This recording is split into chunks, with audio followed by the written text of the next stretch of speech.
আসসালামু আলাইকুম। Welcome back to my channel. আমি মিম। আজকে আমি আপনাদের জন্য নিয়ে এসেছি বাচ্চাদের জন্য একটি হেলদি খাবার নুডলস। দুধ দিয়ে নুডলসের রেসিপি। এটা শুধু বাচ্চারা না, যারা বড়রা মিষ্টি পছন্দ করে তাদেরও খুব পছন্দ হবে। তো চলুন শুরু করি। এবার আমি এখানে লিকুইড দুধ নিয়েছি 250 গ্রামের মতো। ওর সামান্য পানি দিয়ে 500 গ্রাম মিল করে নিলাম, কারণ দুধটা জাল দেওয়ার পর অনেকটা কমে আসবে। এবার নাড়তে থাকবো।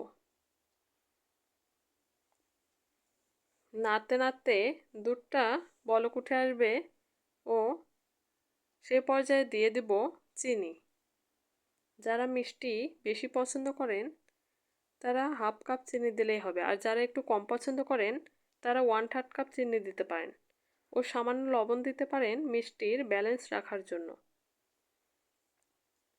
এবার চিনি দেওয়ার পর আমি দিয়ে দিব, চিনিটা গলে যাবে, তারপর দিয়ে দেব মিস্টার নুডলস।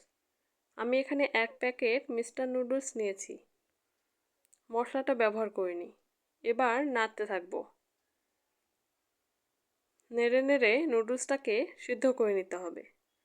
এ পর্যায়ে আমি দিয়ে দেব একটা তেজপাতা চিড়ে ও সামান্য এলাচের গুঁড়া বা একটা এলাচ দিতে পারেন। ব্যাস, তৈরি হয়ে গেল আমাদের মজাদার ও হেলদি খাবার নুডলস রেসিপি। দুধ দিয়ে এই নুডলসটা বানালে এত মজার হয়ে থাকে যে সবাই চেটেপুটে খেয়ে নেবে। ভিডিওটি যদি ভালো লেগে থাকে তাহলে একটা লাইক, কমেন্ট ও শেয়ার করে দেবেন। ও যারা আমার চ্যানেলে নতুন তারা সাবস্ক্রাইব করে পাশে থাকা বেল আইকনে প্রেস করে রাখবেন নতুন রেসিপি পাওয়ার জন্য। এতক্ষণ পাশে থাকার জন্য ধন্যবাদ সবাইকে। আল্লাহ হাফেজ। আসসালামু আলাইকুম।